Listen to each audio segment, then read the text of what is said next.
Good morning. Welcome to the King Institute for Faith and Culture and to what for us is an exciting annual event, the Frederick Buechner Lecture.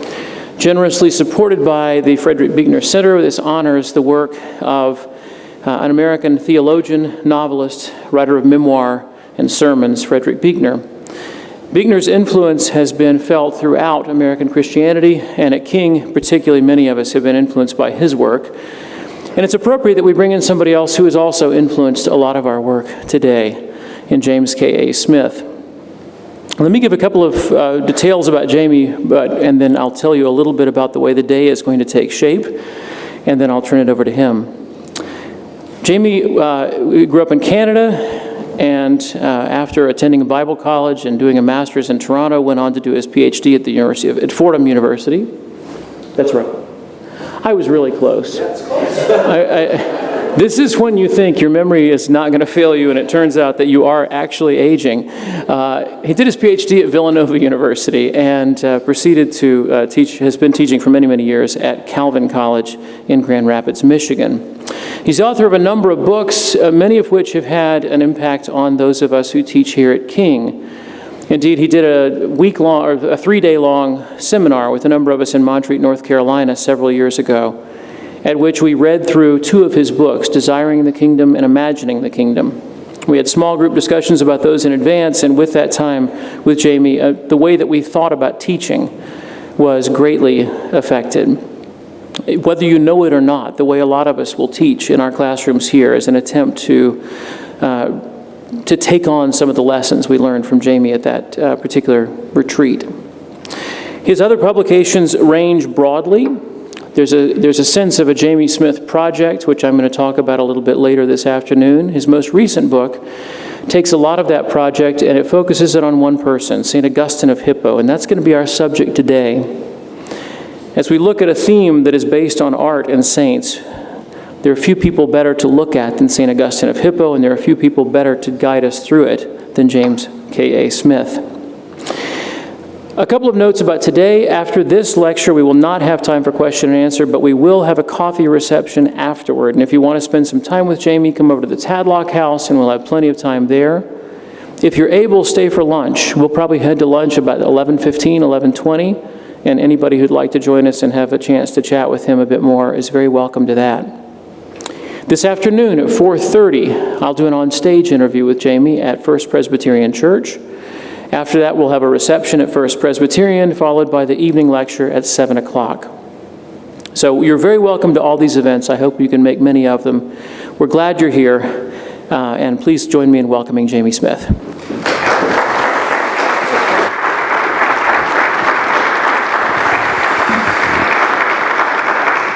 Thanks so much, Martin, and thanks for all of you for being here. It's I have such a fond sense of connection to King. We've been together several times, and so appreciative of the community here, and glad to be part of this. I also absolutely love the theme for this year, this intersection of art and the saints. And so, what I want to do this morning is I want to talk about what I'm going to call receiving the saints. That is, this is an exploration of how Saints Augustine and Monica, his mother, were received in the subsequent centuries, and how they were held up and looked to as models for imitation, and how that's portrayed particularly in art. And one of the things that has struck me is how much they are received across millennia and around the world. So I'm going to take you on a little tour of the reception of Augustine and Monica. The reception of these saints through centuries of art, and what that tells us about their reception, our devotion, and the way saints remain perennial. But maybe also how the Christian faith continues to speak to contemporary culture, and in particular through the arts. So let me first of all take you to San Gimignano. It's a small Tuscan hill town south of Florence, not far from the path that would have taken Augustine from Rome to Milan. For those of you who aren't familiar, I'll get the briefest of biographical sketches. St. Augustine is a doctor of the church who lived in the late 300s and early 400s. So an ancient figure from North Africa what is contemporary Algeria. But in his adventures in the Confessions, we follow his way across the Mediterranean to the seaport of Ostia, to his first big job in Rome, eventually making it to the imperial palace in Milan at the time, and then he eventually sails his way back to Africa again. So when he would have received this call from Rome to go to Milan, he would have probably gone not too far from San Gimignano. And when I was there, we visited a small Augustinian church from the 13th century. Not to be confused with the magnificent Duomo in the center of town, the Chiostro di Saint Agostino is a humble affair, just inside the north wall. On the day we visited, our heels clopped on quiet, narrow streets. We seemed to have the place to ourselves. Visit Tuscany in March, I recommend. A bright spring sun turned the sky neon indigo. The heavenly ceiling for what was also a memorable alfresco meal of Tuscan peachy and lamb ragout next to the church. But we were here for the frescoes that were inside. In what is called the Applied Chapter, so the chapel area behind the altar, is a stunning series of paintings that capture Augustine on the road. Painted by Benozzo Gozzoli in the 15th century, the images narrate the life of Augustine from his childhood education in Tagaste to his death in Hippo. This cycle of 17 episodes circles from left to right, bottom to top, and is a bit like staging Shakespeare as a hip-hop drama, because Gozzoli's realism transposes the antique Augustine to Renaissance plazas adorned in 15th century attire. The realism demystifies the saint, and this is important. Because we can imagine him being like us, the us at that time being Italians in the 1500s, because we can imagine him being like us, a solidarity that is at the very heart of Augustine's Confessions, it encourages imitation. So when 4th century Carthage looks like 13th century Florence, and ancient Hippo looks like medieval Milan, it might help us see why the aspirations of an ancient Roman African aren't so different from those who live in contemporary Los Angeles or New York. Gozzoli's rehearsal of Augustine's life is inflected with intriguing emphases. Education and teaching dominate the cycle, from Augustine's own boyhood education in Africa to his role as a teacher in Rome and Milan. This is also Augustine the humanist, rediscovered in the Renaissance. The Augustine who read Plato, who reformed rhetoric, who championed the liberal arts. Not surprisingly, his mother Monica appears in 5 of the 17 scenes, including a heart-rending scene of Augustine leaving her behind. But utterly singular is Gozzoli's fascination with Augustine's various journeys. The frescoes might as well have been called On the Road with Augustine, because Gozzoli's is an Augustine that's on the move. So we see Monica praying he won't leave, and then immediately beside it, Augustine's journey to Rome. Did that work? Oh, sorry. Yeah, sorry, this is a little bit, if you buy the book, all these paintings are in the book, I'll just say. So we see Augustine here journeying to Rome in a boat. Monica now left behind with her hands upstretched in prayer over the saint at sea. We see him in a later one landing in this port city of Ostia and then en route to Rome that will disappoint him. The cycle later brings us back to Ostia to witness the death of Monica. But in Gozzoli's unique attempt to convey temporal dynamism in a single static frame, through the columns on the right, I only use chalkboard when I'm at home, so this is stretching me a little bit. Through the columns on the right, I don't know if you can barely tell there, you can already see Augustine set sail, returning to the Africa that he'll never leave. True to one of the most enduring aspects of Augustine's character, in these paintings, he never travels alone. The panel that most captivated me depicts Augustine's departure now from Rome for Milan. Augustine has acquired relationships of note. Dignitaries attend his departure. Medieval Rome is in the distance behind him, the Tuscan hills lie before him, and over the horizon lies Milan. The regal transport of the imperial courier means he can travel on horse. The beasts are stately, powerful, and very curiously, it'll be hard for you to see it from there probably, the horses are looking right at us. They're the only ones looking at us. And it's a bit like their eyes are asking, are you coming? Have you considered this road? Do you know where this leads? Does he? And that will be a big question for Augustine's adventure. But let's move thousands of miles and 1,000 years. Well, not quite 1,000 years. To Los Angeles. Just up the street from the Santa Monica Pier, where Route 66 dreams of freedom and the open road crash into the Pacific Ocean, there is a statue of Augustine's mother at the foot of Wilshire Boulevard. How many of you have never thought before that Santa Monica is named after the mother of Saint Augustine? The Art Deco sculpture was a New Deal public works project completed in 1934. Her back to the ocean, looking over the city, Monica stands serenely in Pacific Palisades Park, hands folded over her bosom in prayerful contemplation. If you were to follow Monica's gaze and make your way up Wilshire Boulevard, you would pass through Brentwood and past UCLA, curving around the Beverly Hilton before crossing Rodeo Drive and perhaps catching sight of incognito stars dining at Spago or the Four Seasons. Just after skirting the north edge of Little Ethiopia, you would arrive at the Los Angeles County Museum of Art, LACMA.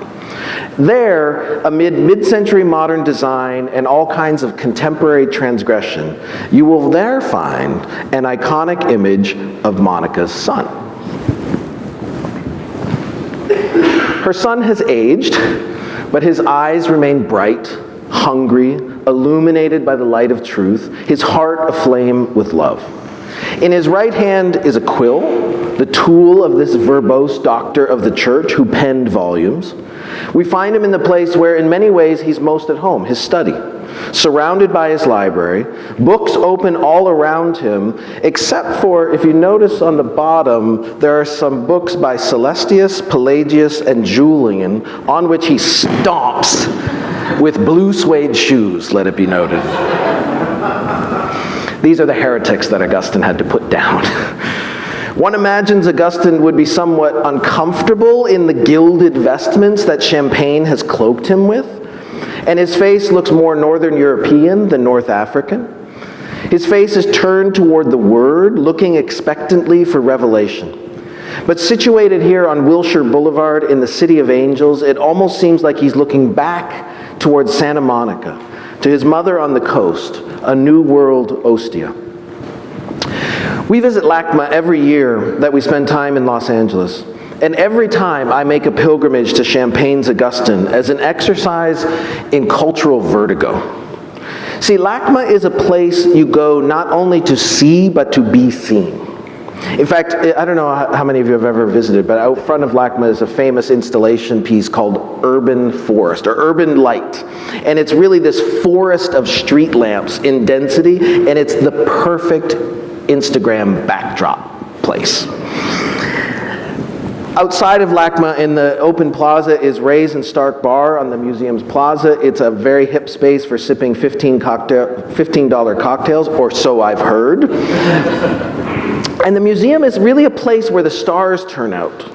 As we've toured the galleries, we've bumped into Will Ferrell, Minnie Driver, several stars that we would all recognize. And with typical LA nonchalance, everyone treats their proximity to fame casually, even while incessantly watching.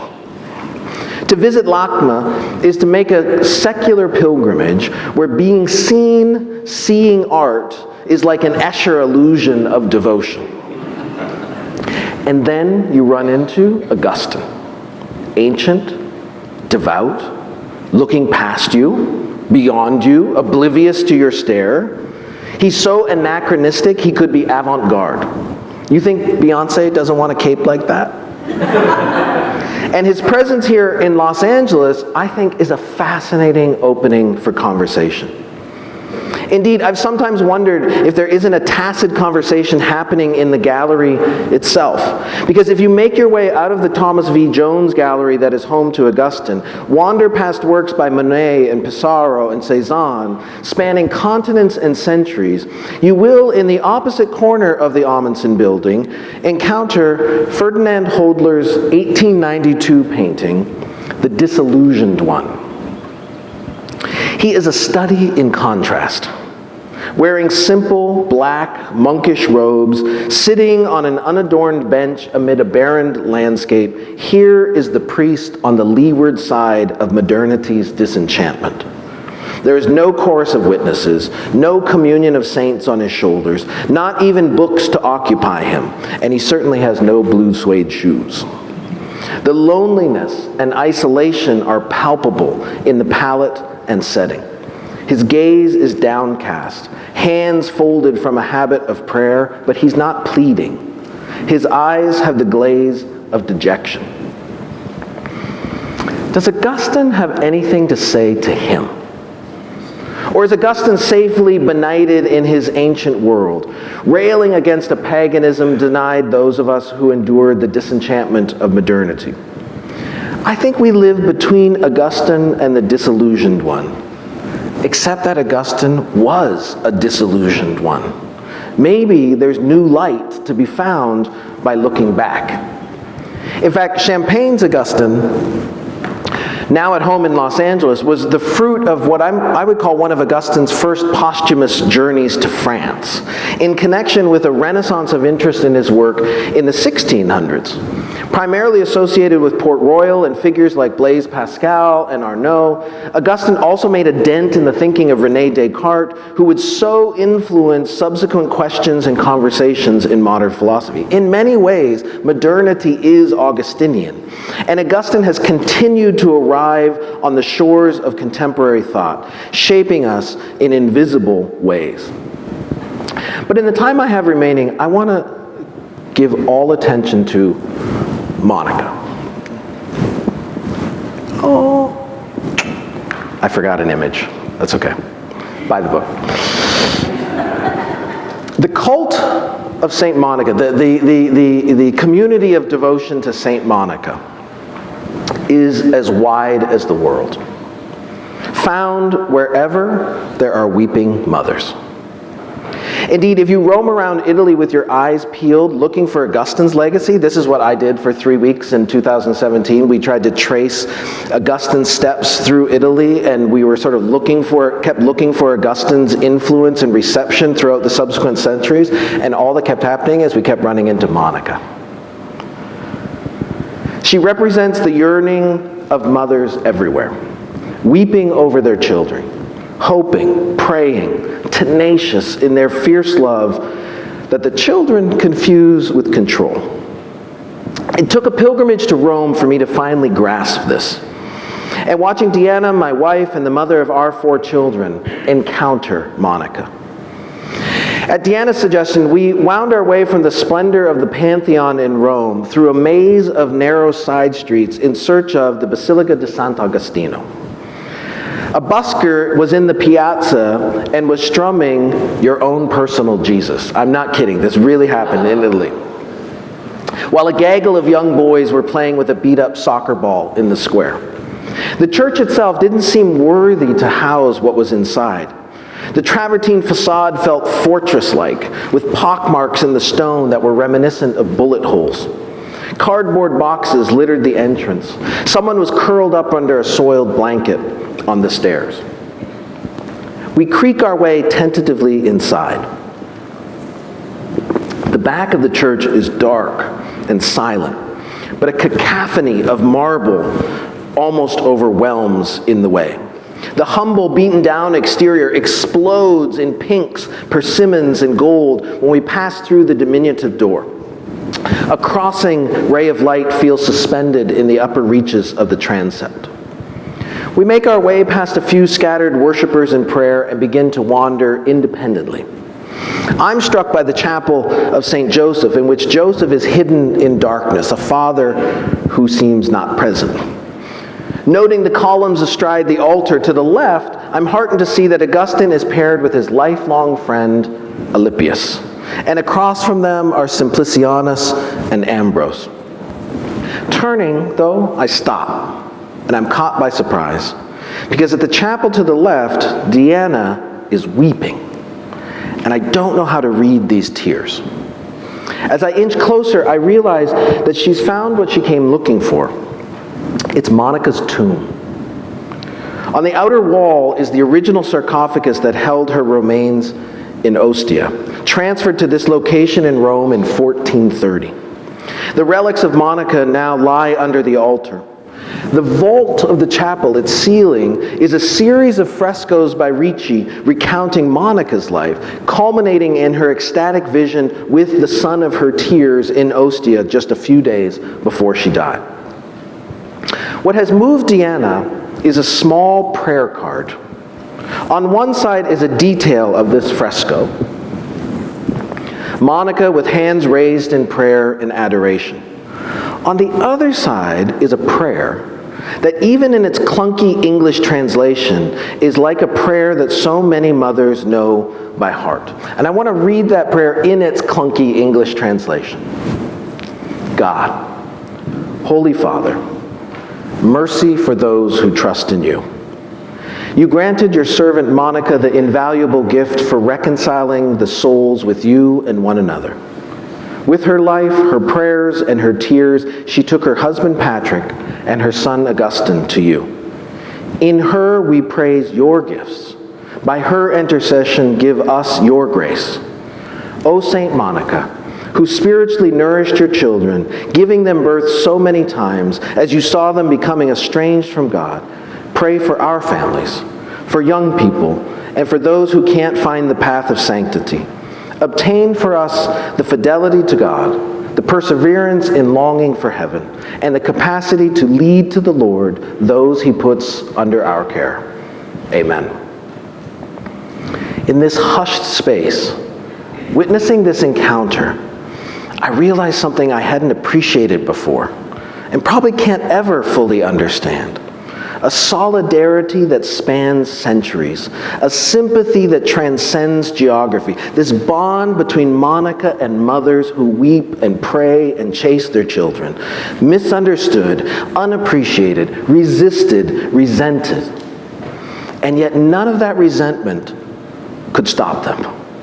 None of that resistance will deter them. No lack of gratitude could ever persuade them to give up. Monica is like grace, and her emissaries don't work on a logic of return.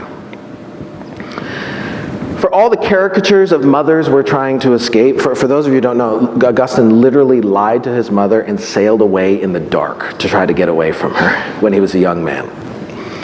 For all the caricatures of mothers we're trying to escape, literature gives us glimpses of the Monicas all around us, who we often fail to see. The Irish writer Rob Doyle, who interestingly has no investment in religion, it seems to me, almost to the contrary, but in his short story No Man's Land, Monica's presence is palpable, even if unintended. The story is this: a young man has just returned home from university in the wake of a mental health episode. I thought it was a tick of my own Augustine-soaked imagination that called to mind young Augustine's hiatus from school in Carthage that brought him back home for a year. Until, in the very next paragraph, we meet a weeping mother who sounds like a latter-day Monica. The young man's mother leaves her job to care for her son in his depression. On several occasions, he says, I walked in on her weeping in the kitchen or in the cemented back garden that was hidden from the neighbors by high gray brick walls. Sometimes I heard her weeping in the bathroom. She always tried to hide her crying from me. It's like we've met a son of tears before, as Augustine's mother called him. His mother, in this story, his mother enfolds the lethargy of his depression. She becomes to him again this amniotic sac of compassion, hoping again to birth him back into life. He eases out of his lethargy with a ritual of daily walks in an abandoned industrial estate, wandering contemplatively amid the labyrinthine corridors of this rusted region of former industry. Here, he regularly encounters this 30-something man who's gone mad, and he keeps spouting proverbs of nonsense. There is no father, there is no therapy, there is no father, there is no therapy. And this young man who's returned from school is so jarred and disturbed, mostly because he sees in this raving wanderer a possible future for himself. And so after a chilling dream, a revelation of brokenness generates a new will, a new resolve. And here's a snippet from the story.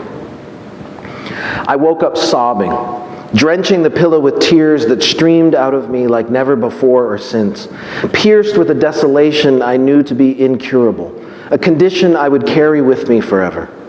I rose from the bed, feeling my way through the dark. I found my way to my mother's bedroom and turned the handle on the door. I heard her gasp in the dark. "Don't worry," I said. "Go back to sleep. I'm sorry. Just let me lie here on the floor, just like this." I could hear her hesitating, waiting to get up and fix this, but it couldn't be fixed, and she lay back down. I knew she was staring upwards into the dark, her face gaunt with worry. After a while, she got up, draped some covers over me, then got back into bed. I closed my eyes and tried to hear her breathing. Rituals are not solutions. They don't fix things. They are how we live with what we can't fix, channels for facing up to our finitude. The way we try to navigate this veil of tears in the meantime. But precisely for that reason, they can also be conduits of hope and rhythms of covenant. This mother, this Monica, didn't need to say anything. She needed to be there, present, breathing, placing the covers over her boy. When he later wakes up, he tells his mother that he's going to call the university about returning. Peering at me with widened eyes over the curve of her teacup, my mother nodded faintly. She hesitated, fearful of crushed hopes. Then she said, "I knew you would. I never stopped praying for you." Tears welled up. Her voice was cracking. "I never stopped praying for you. I mean it. I never will." This is the ritual. It's just that sometimes someone else performs it. So be it. Here is the mother as monastic, a quiet Benedictine of the everyday, praying for the world that forgives her, keeping a fire alive for the future. I think it's not an accident that the arts best capture such mothers. Embedded in a longer poem called The Burning Girl, Mary Carr offers a moving portrait of this unswerving, Monica-like devotion with a mother's appreciation for its power. This is the final stanza of the poem goes this way. Speaking of this young girl who struggles. She was an almost ghost her mother saw, erasing the edges of herself each day, smudging the lines like charcoal, while her parents redrew her secretly into being over and again each night, drawn and sleepless. All years long, having seen that mother's love, I testify it was ocean endless. One drop could have brought to life the deadest Christ. I know this mother. She sleeps beside me every night. She prays at a Pentecostal church in Lagos every Wednesday. She is awake in Rio, heart whirring until the door clicks and the light goes out. She's the mother who keeps prescriptions filled in Los Angeles like a sacramental fight against the darkness. Her name is Monica. She is Legion. Not long after his conversion, in one of his early works, Augustine comments on an episode in which a grieving widow approaches Jesus because now she has also lost her only son. He had compassion on her, Luke tells us, and Jesus raises him from the dead. And Augustine, from his own experience, knows the power of a mother's faith and says this: what benefit did the widow's son get from his faith, which he certainly did not have while he was dead?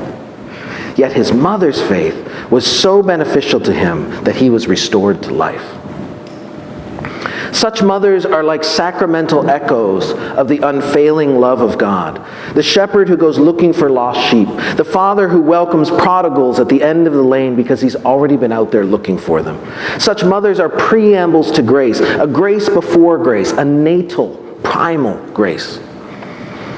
Indeed, years after Monica's death, Augustine, preaching a sermon in Carthage on the coast of the Mediterranean, considers the mother-like grace of God and the God-like virtue of maternal devotion.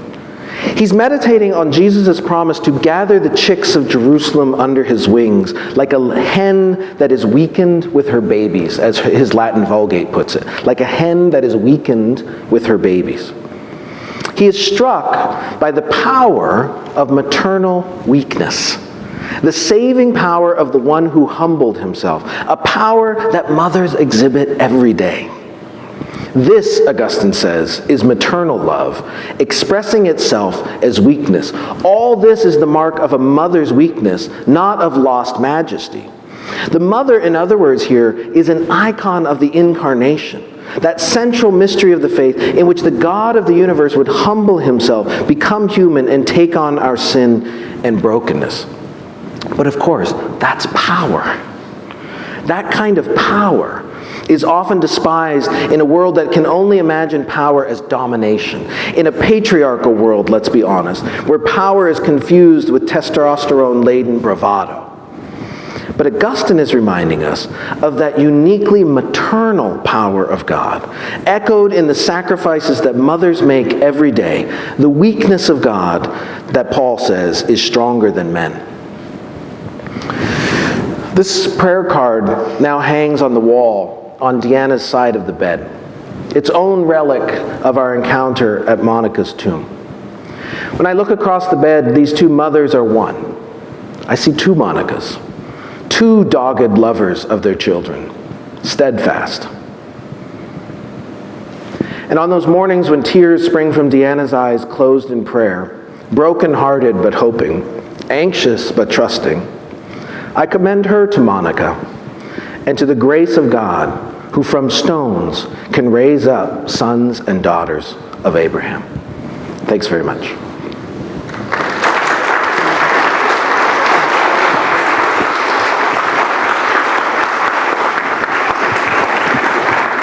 We're going to replace your hood with ours, so...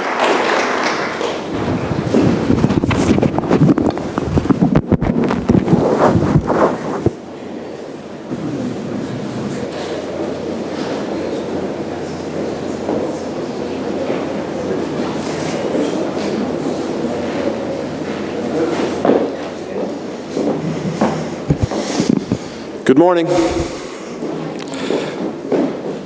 President Whitaker, I have the honor to present to you James K.A. Smith, who has been recommended by the faculty and elected by the trustees of King University to receive the honorary degree of Doctor of Letters.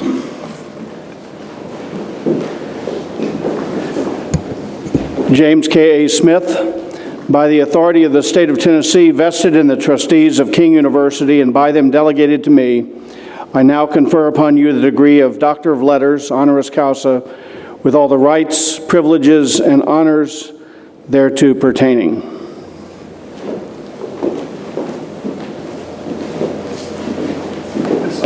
This is my first time. Thank you so much.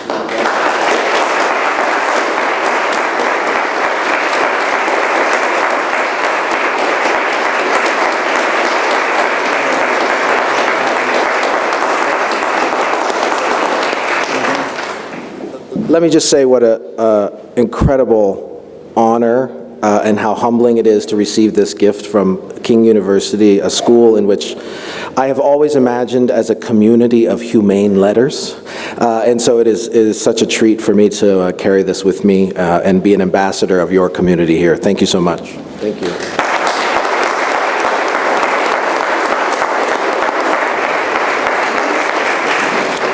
Thank you again for being here. If you'd like to join us for a time of conversation and coffee and donuts, we'll be in the Tadlock House. Lunch after that. Thank you for being here.